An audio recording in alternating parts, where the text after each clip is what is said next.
Hello students and welcome back to the channel. आ गए हैं हम एक नए टॉपिक के साथ जो है आपका रिवर्स रेपो रेट। कल वाली क्लास में प्रीवियस क्लास में हमने किया था आपका बैंक रेट क्या होता है और रेपो रेट क्या होता है और उन दोनों के बीच में डिफरेंस क्या है। आई होप आपको वो क्लास अच्छे से समझ में आई होगी। आज हम कर रहे हैं आपका reverse repo rate. I suggest कि रिवर्स रेपो रेट देखने से पहले आप प्रीवियस क्लासेस जरूर लें, प्रीवियस क्लासेस जरूर देखें ताकि आपको स्टार्टिंग से वो चीजें समझ में आए, वरना आपको हमेशा टॉपिक्स के बीच में, टर्म्स के बीच में कंफ्यूजन रहेगी। ठीक है कि रेपो रेट क्या होता है, रिवर्स रेपो रेट क्या है, दोनों में डिफरेंसेस क्या है, ये कंफ्यूजन हमेशा रहेगी। To avoid that I suggest you to see the videos again. ठीक है, मतलब अगर आपने नहीं देखी है तो आप उसको देख लीजिए। तो आज हम कर रहे हैं आपका रिवर्स रेपो रेट। रिवर्स है तो इसका मतलब उल्टा होगा रेपो रेट से। देखिए, एक शॉर्ट इंट्रोडक्शन देती हूँ। रेपो रेट क्या था? रेपो रेट था जब कमर्शियल बैंक आपका आरबीआई से पैसे उधार लेता है against your government securities for a shorter period of time, right. और आपका रिवर्स रेपो रेट क्या कहता है? रिवर्स रेपो रेट कहता है जब कमर्शियल बैंक के पास एक्सेस फंड्स हो जाते हैं, ज्यादा पैसा हो जाता है, तो वो आरबीआई के पास जाता है और उन एक्सेस फंड्स को डिपॉजिट करवा देता है छोटे पीरियड के लिए, शॉर्ट पीरियड ऑफ टाइम। ठीक है, इसको डेफिनेशन से समझते हैं। Reverse repo rate is the interest rate that the RBI pays to commercial bank. कौन पे कर रहा है इंटरेस्ट रेट? आरबीआई। किसको? कमर्शियल बैंक को। For depositing their excess funds. किस पर? उनके एक्सेस फंड्स पे। For the short period of time, किसी शॉर्टर पीरियड ऑफ टाइम के लिए। उसे हम कहते हैं आपका रिवर्स रेपो रेट। ठीक है, clear.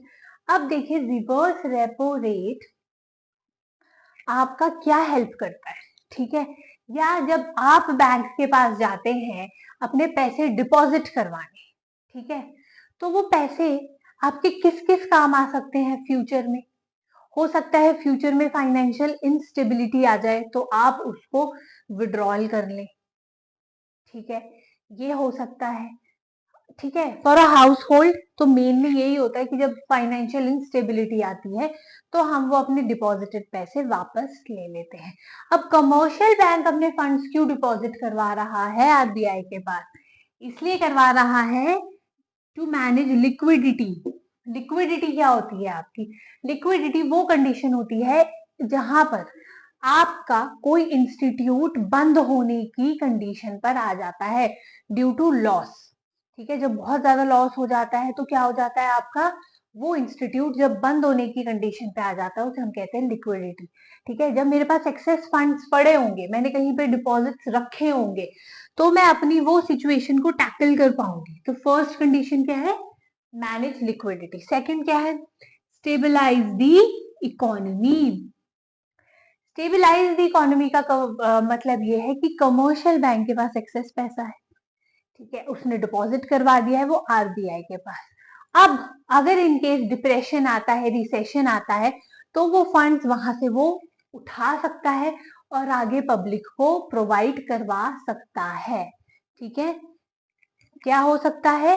In case of recession और in case of depression in the economy, the commercial bank can ask RBI to withdraw their fund.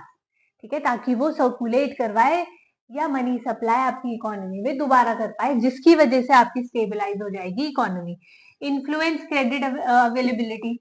Obviously same condition है, क्रेडिट प्रोवाइड करवा सकता है in case of emergency to emergency, right. Control inflation. मान लीजिए अब funds बहुत ज्यादा हो चुके हैं कमर्शियल बैंक के पास, ठीक है, अब जब वो बहुत ज्यादा क्रेडिट देता रहेगा तो क्या होगा? बहुत ज्यादा मनी सप्लाई हो जाएगी मार्केट में। ठीक है, उस चीज को भी कंट्रोल करने के लिए वो अपने फंड्स को डिपॉजिट करवा सकता है आरबीआई के पास, जिसकी वजह से मनी सप्लाई कम हो जाएगी और इन्फ्लेशन भी कंट्रोल हो जाएगा। ठीक है, क्लियर। अब देखिए, ये थोड़ा सा इंपॉर्टेंट है इसलिए मैंने रेड में लिखा है। Higher reverse repo rate encourage banks to keep more funds which reduces the money supply and loan growth। अब देखिए, जब आरबीआई या हम ह्यूमन बींग्स को ऐसा लगता है कि यार बैंक ज्यादा इंटरेस्ट रेट दे रहा है, तो हम क्या करते हैं, ज्यादा से ज्यादा पैसे आपके डिपॉजिट कराने की कोशिश करते हैं ताकि हमें ज्यादा से ज्यादा इंटरेस्ट मिले उस पर। तो सेम कमर्शियल बैंक भी यही करता है कि जब आरबीआई उनको रिवर्स रेपो रेट पर इंटरेस्ट रेट बहुत ज्यादा दे रहा होता है, तो वो ज्यादा से ज्यादा फंड्स डिपॉजिट कराने की कोशिश करते हैं, जिसकी वजह से इकोनॉमी में क्या हो जाती है, इकोनॉमी में लोन्स जो है, क्रेडिट सर्कल है, वो कंट्रोल में आ जाता है और आपका मनी सप्लाई भी कंट्रोल हो जाता है। अब इन केस अगर यही चीज आपकी रिवर्स में हो, लो की जगह हाई की जगह अगर लो होता है आपका रिवर्स रेपो रेट, तो कमर्शियल बैंक क्या करेगा, अपने जो भी फंड्स है वो विड्रॉल करना शुरू कर देगा और न्यू फंड्स को आपका नहीं करेगा आरबीआई के पास डिपॉजिट, जिसकी वजह से आपका फिर से क्रेडिट सर्कल रोटेट होने लग जाएगा, मनी सप्लाई इकोनॉमी में बढ़ जाएगी। आई होप आपको रिवर्स रेपो रेट अब ये समझ में आ गया होगा। ठीक है, अब करते हैं आपका नेक्स्ट टर्म। अब आपका जो नेक्स्ट टर्म है वो है आपका CRR, मतलब कैश रिजर्व रेशो। अब देखो, कैश रिजर्व रेशो क्या होती है, जो कमर्शियल बैंक के पास टोटल डिपॉजिट होगा, जो उनके पास टोटल डिपॉजिट होता है उसमें से आरबीआई कुछ फिक्स्ड परसेंटेज अपने पास डिपॉजिट करवाती है एज अ लिक्विड कैश। अब ये लिक्विड कैश क्या होता है, लिक्विड कैश होता है in the form of your notes, ऐसा कैश जो आप इमीडिएटली दे सकते हैं। फॉर एग्जाम्पल, आप बैंक के पास जाते हैं, ठीक है, फॉर्म फिल करते हैं कि इतना मुझे विड्रॉल चाहिए, तो वो इमीडिएटली आपको दे देते हैं ना। इट मीन्स जो पैसा उन्होंने एज अ डिपॉजिट अपने पास रखा हुआ है वो लिक्विड कैश में है। ठीक है, अब देखिए, कई बार एसेट्स की फॉर्म में पैसा रखा होता है, जैसे आपका गोल्ड में या आपका किसी पेपर वर्क में, तो उनको कन्वर्ट करने में टाइम लगता है। ठीक है, जैसे आपका टाइम डिपॉजिट्स हो गए, आपको यू हैव टू वेट कि जब तक वो टाइम पूरा नहीं होगा या जब तक आपका वो एसेट बिकेगा नहीं, तब तक आपको कैश नहीं मिलेगा। ठीक है, लेकिन लिक्विड कैश की केस में ऐसा नहीं होता। आप जाते हैं, फॉर्म भरते हैं, उनसे कहते हैं पैसे दे दो और वो इमीडिएटली आपको पैसे दे देते हैं। तो वही सेम चीज कमर्शियल बैंक के साथ है कि कमर्शियल बैंक अपना टोटल डिपॉजिट में से कुछ परसेंटेज आरबीआई के पास रखता है एज अ लिक्विड कैश, कि जब भी उनको इमरजेंसी वाली सिचुएशन आए तो वो उस कैश को यूज कर पाए। इसको एग्जाम्पल से समझते हैं। फॉर एग्जाम्पल देखो, ये आपका कमर्शियल बैंक है, इसके पास जो टोटल डिपॉजिट है वो है ₹100। 100 रुपीज इनके पास टोटल डिपॉजिट है। ठीक है, CRR जो आपकी आरबीआई ने फिक्स की है वो है 4%। तो 100 का 4% क्या हो गया, ₹4। अब टोटल डिपॉजिट में से CRR आपको आरबीआई के पास देना है, तो टोटल डिपॉजिट थे 100 रुपीज, उसमें से ₹4, मतलब 4% जो CRR था वो आपने आरबीआई को दे दिया, तो आपके पास कितने बचे, 96 रुपीज। अब ये जो 96 रुपीज है ना, आप सिर्फ ये ही यूज कर सकते हो इकोनॉमी में सर्कुलेट करने के लिए। समझ गए, फिर से समझो इसको। कमर्शियल बैंक के पास टोटल डिपॉजिट थे 100 रुपीज, ठीक है, और CRR रेशो कितनी थी आपकी, 4%। ठीक है, अब 100 का 4% कितना होता है, ₹4। टोटल डिपॉजिट में से जब आपने CRR बैंक दे दिया आरबीआई को, तो आपके पास बचे 96 रुपीज। अब सिर्फ 96 रुपीज ही आप इकोनॉमी में सर्कुलेट कर सकते हैं। मनी सप्लाई अब कितनी कर पाएंगे आप, 96 रुपीज। ठीक है, और लोन्स भी कितने दे पाएंगे आप, 96 रुपीज के। समझ गए CRR क्या होता है। अब देखिए, क्यों हम इसको रख रहे हैं, इसकी क्या जरूरत है, इसकी जरूरत है हायर इन्फ्लेशन को कंट्रोल करने के लिए। हायर इन्फ्लेशन को कंट्रोल करने के लिए मतलब महंगाई, जब आपके गुड्स एंड सर्विसेज के प्राइसेस बहुत बढ़ जाते हैं उस चीज को कंट्रोल करने के लिए। कैसे कंट्रोल करता है? The RBI increases the CRR to reduce the amount of money available for lending. आप देखो, यहाँ हमने लिया था 4%, अब 4% की जगह 100 रुपए पे मैं 10% कर दूं सीआरआर, अब कितना हो जाएगा? 10 रुपए, ₹10। अब 100 में से आप 10 रुपए माइनस कर दो, तो अब आपके पास सिर्फ 90 रुपीज है जो आप सर्कुलेट कर सकते हैं इकोनॉमी में। अब कहाँ आप 96 कर सकते थे, कहाँ आप 90 कर रहे हो, डिफरेंस आ गया ना। इट मीन्स अब आप सिर्फ 90 कर रहे हैं तो मनी सप्लाई स्लो डाउन हो जाएगी इकोनॉमी में, जो आपके कूल डाउन कर देंगे प्राइजेस को। ठीक है, अब नेक्स्ट है बूस्ट इकोनॉमिक ग्रोथ। अब ये बूस्ट कैसे करता है इकोनॉमिक ग्रोथ आपका CRR? The RBI lowers the CRR to allow bank to lend more money which can stimulate investment and boost economic activity. अब देखिए, फॉर एग्जाम्पल मार्केट में या इकोनॉमी, देखो अब मार्केट में इकोनॉमी में आपका चल रहा है रिसेशन। रिसेशन क्या होता है? रिसेशन होता है आपका एक ऐसी सिचुएशन जहां पे बिजनेसेस को आपका लॉस हो रहा होता है और वो शटडाउन की पोजीशन पर होते हैं, जैसे आपका कोविड-19 में हुआ था या द ग्रेट डिप्रेशन में हुआ था। मैं आपको टर्म्स दोबारा दोबारा इसलिए आपको एक्सप्लेन करती हूँ ताकि कुछ माइंड से अगर स्किप हो गया हो तो वो परमानेंटली आपको याद आ जाए, या बार बार जब हम एक चीज पढ़ते हैं तो वो क्या होता है, हमें फिक्स हो जाती है, ठीक है, माइंड में। अब देखो उस सिचुएशन में क्या होगा, उस सिचुएशन में अगर आपका सीआरआर 100 रुपीज था यहाँ, अब यहाँ सीआरआर मान लो 10 था या 4 था, 2% कर दिया आरबीआई ने, तो अब 100 में से 2 माइनस करो तो 98 आ गए। अब उनके पास 98 रुपीज है आपका मार्केट में सर्कुलेट करने के लिए, पैसा उनके पास ज्यादा है, ज्यादा लोन दे सकते हैं, आपकी इकोनॉमिक ग्रोथ को बूस्ट कर सकते हैं, क्योंकि अब आपके बिजनेसेस लोन लेना शुरू कर देंगे, लोन लेंगे, दोबारा प्रोडक्शन चालू हो जाएगी, दोबारा आपका जीडीपी बढ़ेगा, जिससे इकोनॉमिक ग्रोथ दोबारा से हो जाएगी। ठीक है, आई होप आपको ये चीज भी क्लियर हो गई होगी। ठीक है, क्या था आपका सीआरआर? सीआरआर आपकी टोटल डिपॉजिट्स जो कमर्शियल बैंक के पास है उसमें से कुछ स्पेसिफिक परसेंट आपका आरबीआई को हमें देना पड़ता है।